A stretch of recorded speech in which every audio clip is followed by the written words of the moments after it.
नमस्कार बच्चों, मैं श्रीमती युमलता देवांगन अपने YouTube channel teach in Hindi में आप सबका स्वागत करती हूँ। बच्चों, आज हम इस वीडियो में जनतंत्र का जन्म नामक कविता का अध्ययन करने वाले हैं। इसके रचयिता श्री रामधारी सिंह दिनकर जी हैं। रामधारी सिंह दिनकर जी ने जनतंत्र का जन्म कविता 1950 में संविधान लागू होने के समय लिखी थी। यह कविता आम जनता के हाथ में शासन सूत्र सौंप देने का आह्वान करती है। हम इस कविता का अध्ययन करने से पहले रामधारी सिंह दिनकर जी के जन्म परिचय के बारे में जानेंगे। श्री रामधारी सिंह दिनकर का जन्म 23 सितंबर 1908 को बिहार के मुंगेर जिले के सिमरिया घाट में हुआ था और इनकी रचनाएं हैं कुरुक्षेत्र, रश्मिरथी, संस्कृति के 4 अध्याय, परशुराम की प्रतीक्षा, आत्मजयी व उर्वशी आदि। और इन्हें साहित्य अकादमी पुरस्कार व भारतीय ज्ञानपीठ पुरस्कार प्रदान किया गया।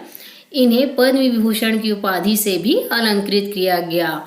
श्री रामधारी सिंह दिनकर जी को राष्ट्र कवि भी कहा जाता है। तो ये था इनका जीवन परिचय। अब चलते हैं हम पहले कविता की ओर। सदियों की ठंडी बुझी राख सुगबुगा उठी, मिट्टी सोने का ताज पहन इठलाती है। दो राह समय के रथ का घर घर नाद सुनो, सिंहासन खाली करो कि जनता आती है। सदियों का मतलब होता है वर्षों से, है ना। ठंडी बुझी राख सुगबुगा उठी, इस कविता में मुहावरों का प्रयोग किया गया है। ठंडी बुझी राख सुगबुगाना का मतलब होता है जागना, है ना। तो यहाँ पे कवि दिनकर जी कह रहे हैं कि वर्षों से जनता के मन में देश की आज़ादी के लिए जो आग की चिंगारी पहले पैदा हुई थी वो ठंडी हो गई थी, है ना। लेकिन अब वो फिर से जाग उठी है। जो आज़ादी की आग है वो फिर से जलने लगी है। मिट्टी सोने का ताज पहन इठलाती है। यहाँ पे सोने का ताज कहने का मतलब ये है कि हमारे देश में, भारत देश में सबसे पहले ब्रिटिश जो अंग्रेज शासन है यहाँ व्यापार करने आए थे और व्यापार करने तो लग गए, लेकिन धीरे धीरे वो हम पे ही शासन करने लग गए। तो उसे यहाँ पे कवि ने कहा है कि ब्रिटिश सरकार इस देश में व्यापार करने आए और हमारे देश में ही शासन करने लगे। दो राह समय के रथ का घर घर नाद सुनो, सिंहासन खाली करो कि जनता आती है। अब कवि आगे कहते हैं कि समय के रथ, जो समय का पहिया होता है ना, तो उस रथ की जो घर घर की उसके चलने की जो आवाज़ आ रही है, सुनो। वो किन्हें कह रहा है? ब्रिटिश सरकार को ललकारते हुए कह रहे हैं कवि कि समय के रथ की आवाज़ को सुनो कि अब जो ये समय है वो बदलने वाला है, परिवर्तन होने वाला है।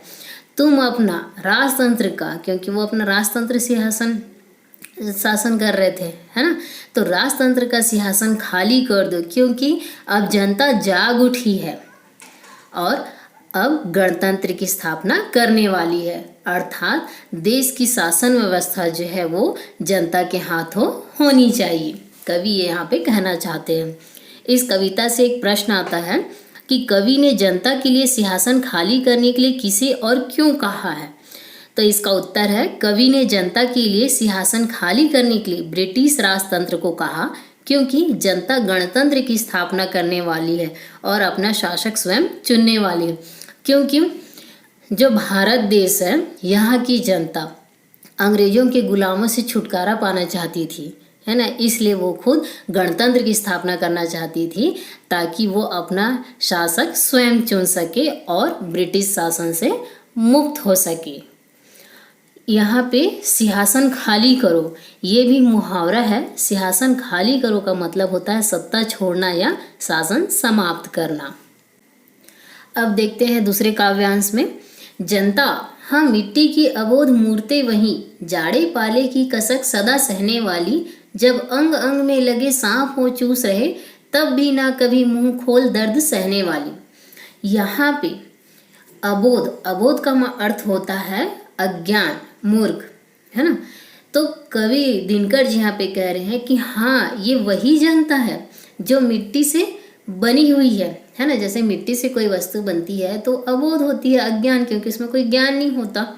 तो ये कह रहे हैं कि जो जनता है वो मिट्टी की बनी हुई अज्ञान मूर्ख वाली मूर्तें हैं जो जाड़े पाले की कसक सदा सहने वाली, कि कड़कड़ाती ठंड में भी, है ना, जाड़े पाले का मतलब होता है ठंड, तो कड़कड़ाती ठंड में भी अंग्रेजों के अत्याचार को वो सहन कर सकती है।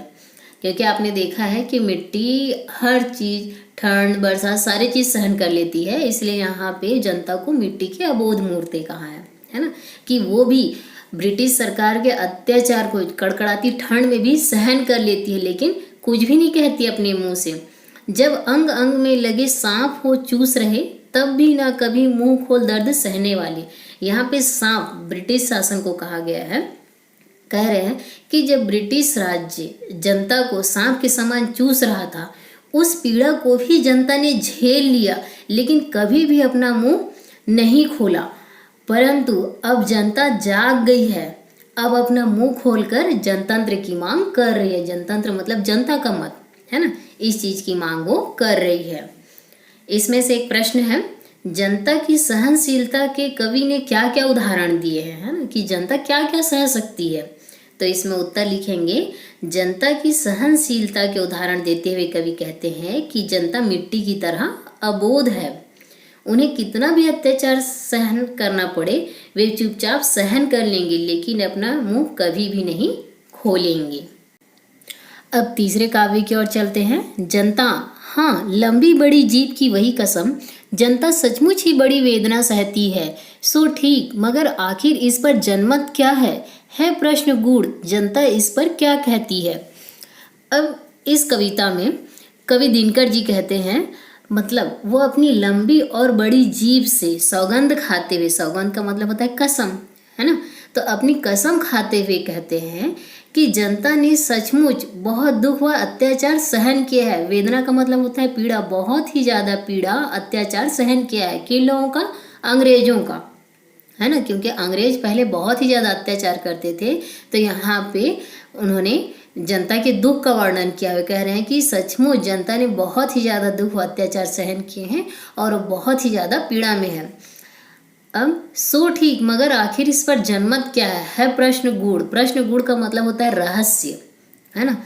तो कवि ये कह रहे हैं कि इतना अत्याचार सहन करने के बाद जनता क्या चाहती है, उनका क्या मत है। जनमत का मतलब है ना जन का मत, तो उनका क्या मत है, उनकी इच्छा क्या है, यह रहस्य जानना जरूरी है।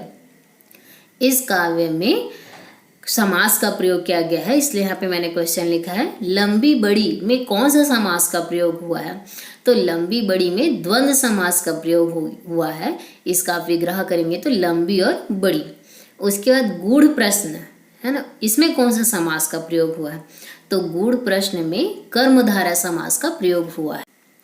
अब चलते हैं हम चौथे काव्य की ओर। मानो जनता हो फूल जिसे एहसास नहीं, जब चाहो तभी उतार सजा लो दोनों में, अथवा कोई दूध मुही जिसे बहलाने की जंतर मंतर सीमित हो चार खिलौनों में। इस कविता में कवि दिनकर जी कहते हैं कि जनता कोई फूल नहीं है ना, जो आप फूल देखते हैं वो उस तरह का फूल नहीं है जिसे जब चाहे तोड़ लिया और जब मन किया तो सजा लिया और उसके बाद उसे फेंक भी दिया, ठीक है। और इतना सब कुछ होने के बाद जनता को एहसास ही नहीं है कि उसके साथ क्या हो रहा है। क्यों? क्योंकि उसे ब्रिटिश सरकार क्या करती थी, हाथ की कठपुतली समझती थी, है ना, जब चाहे तब उससे वो काम करवाती थी और काम करवाने के बाद उसे फिर से हटा देती थी। तो इसलिए यहाँ पे कवि कह रहे हैं कि जनता कोई फूल नहीं है कि जिसे जब चाहे उतार लो और जब चाहे सजा लो, और इतना करने के बाद उन्हें किसी भी तरह का एहसास नहीं होगा कि हमारे साथ क्या हो रहा है। उसके बाद कवि कहते हैं, अथवा कोई दूध मुही जिसे बहलाने के जंतर मंतर सीमित हो चार खिलौनों में। दूध मुही का अर्थ होता है दूध पीती हुई बच्ची।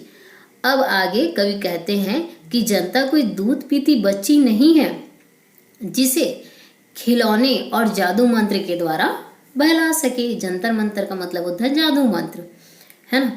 जैसे हम देखते हैं छोटे बच्चे जो दूध पीते हुए बच्चे रहते हैं, वो अगर रोता है या कुछ भी और शैतानी या जिद्दी करता है तो हम क्या करते हैं, उसे खिलौने देकर या उसके सामने कुछ करतब दिखाकर उसे बहलाने की कोशिश करते हैं। तो यहाँ पे कवि वही कह रहे हैं कि जनता कोई दूध पीने वाली बच्ची नहीं है जिसे तुम चार खिलौने देकर या कोई तंत्र मंत्र करके उसे बहला सको। इसमें इस काव्य में समास का प्रयोग किया गया है। जैसे कि दूध मुहि, तो दूध मुहि में कौन सा समास है? दूध मुहि में कर्मधारय समास है। और दूसरा है जंतर मंतर, जंतर मंतर में है आपका द्वंद्व समास।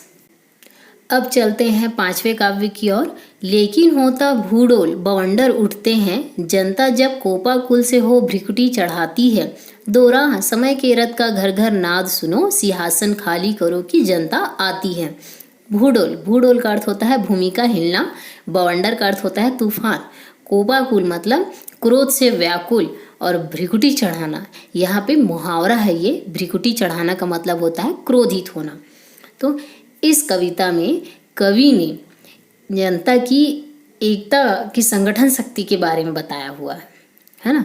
वे कहते हैं कि जब जनता क्रोध से व्याकुल हो जाती है तब क्रोध के कारण उनके भौहें चढ़ने लग जाती है ना। जिससे क्या होता है, सारा भूमंडल हिलने लगता है, भयंकर तूफान उठ खड़ा होता है।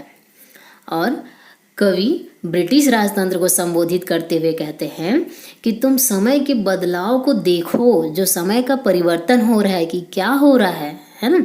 समय के बदलाव को देखो, समय के रथ जो चल रहा है उसकी घर घर की आवाज को सुनो, और अपना राजतंत्र का सिंहासन है उसको खाली कर दो, क्योंकि जनता अब गणतंत्र की स्थापना करने वाली है, तुम्हारा शासन यहाँ से समाप्त होने वाला है। यही कवि यहाँ पे कह रहे हैं। इस कविता में कोपाकुल ये भी एक समास है, कोप से व्याकुल तत्पुरुष समास। भ्रिकुटी चढ़ाना, भ्रिकुटी चढ़ाना यहाँ पे मुहावरा का प्रयोग किया गया है, उसका मतलब होता है क्रोधित होना, है ना। सिंहासन खाली करो मैंने पहले पद्य में बता दिया है, ये भी मुहावरा है, मतलब शासन सत्ता समाप्त करना। फिर इसमें क्वेश्चन आता है, जब जनता की भौहें क्रोध में तन जाती है तो क्या होता है? तो इसका उत्तर आप लिखेंगे, जब जनता की भौहें क्रोध में तन जाती है तो सारा भूमंडल हिलने लगता है, भयंकर आंधी तूफान उठने लगता है, समय परिवर्तन होने लगता है। अब देखते हैं हम काव्य छठवां, जिसमें है हुंकारों से महलों की नींव उखड़ जाती, सांसों के बल से ताज हवा में उड़ता है, जनता की रोके राह समय में ताप कहाँ, वह जिधर चाहती काल उधर ही मुड़ता है। हुंकार, हुंकार का अर्थ होता है आवाज। इस कविता में कवि कहते हैं कि जब जनता एक साथ मिल जाती है ना, और एक साथ मिलने के बाद उनकी जो आवाज़ उठती है तो उनके सामने बड़े बड़े महल भी नहीं टिक पाते, मतलब महल की जो नींव होती है वो उखड़ जाती है।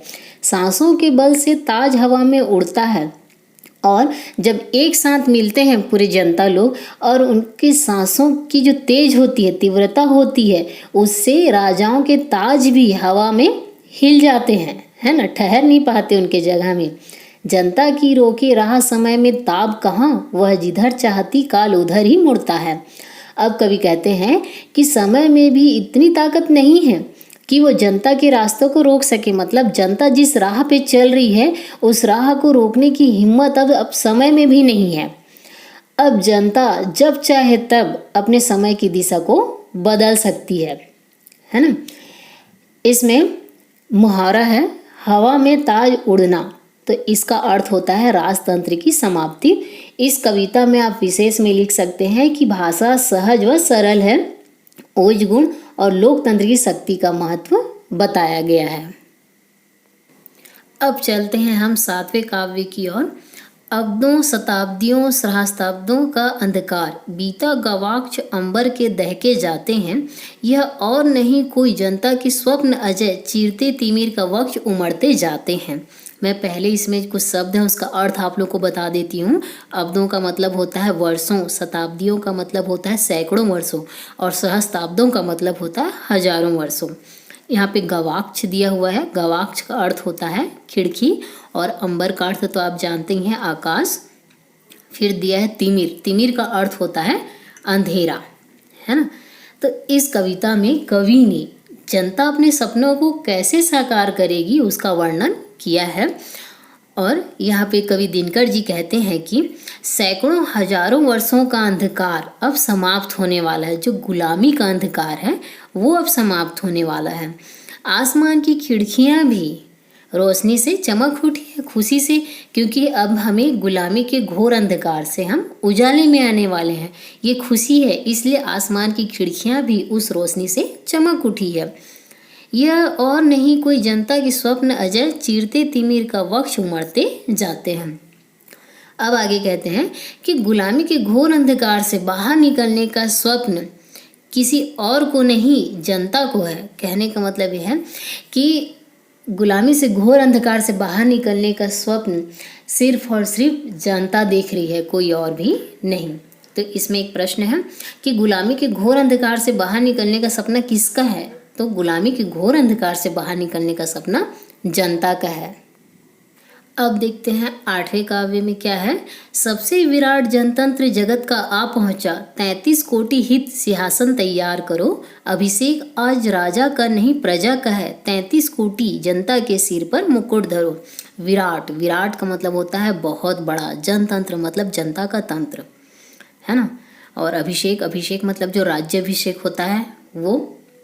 यहाँ पे कवि भारत के विराट जनतंत्र का आह्वान करते हुए कहते हैं कि संसार के सबसे बड़े जनतंत्र की स्थापना होने वाली है। भारत का जो जनतंत्र है वो सबसे बड़ा जनतंत्र है ना। इसलिए यहाँ पे कवि ने कहा है कि संसार के सबसे बड़े जनतंत्र की स्थापना होने वाली है, जिसमें जनता स्वयं अपने शासक का चुनाव करने वाली है। मतलब अपने द्वारा जो शासन है, जो शासन करेगा, है ना, अपने द्वारा ही शासक को चुनने वाली है, इसलिए खुश है।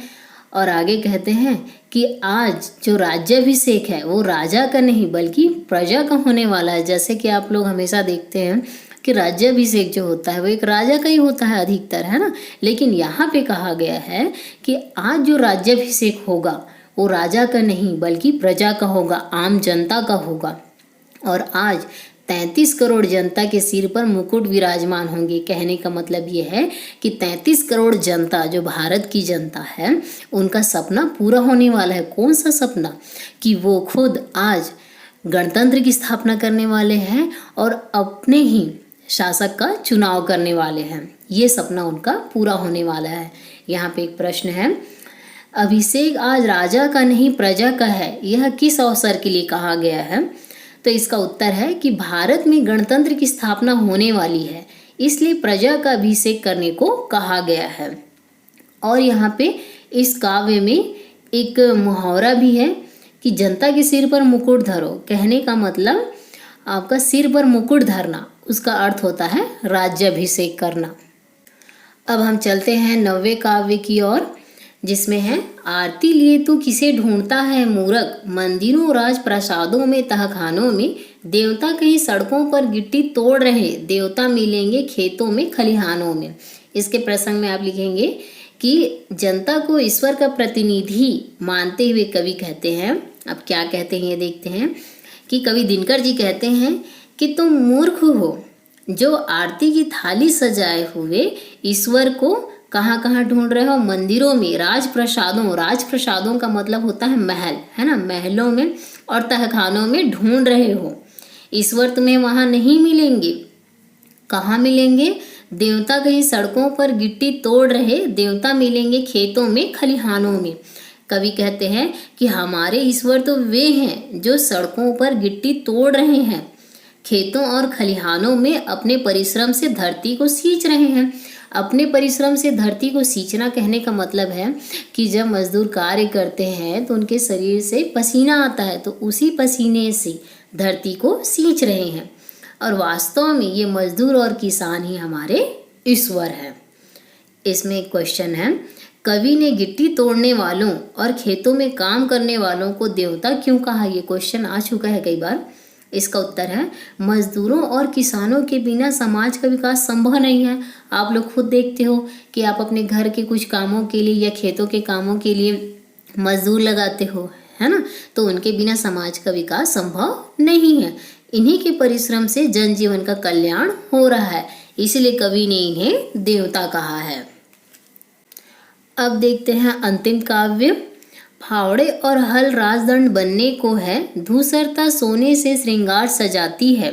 दो राह समय के रथ का घर घर नाद सुनो, सिंहासन खाली करो की जनता आती है।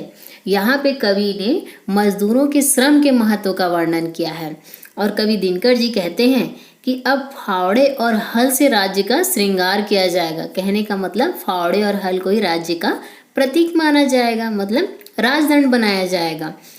अब इनके सामने धूसरता सोने से श्रृंगार सजाती है।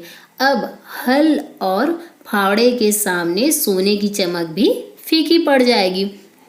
इसका अर्थ ये है कि अब राज्य का श्रृंगार मेहनत व मजदूरों के परिश्रम से होगा, है ना, और फावड़ा और हल का महत्व बहुत बढ़ जाएगा।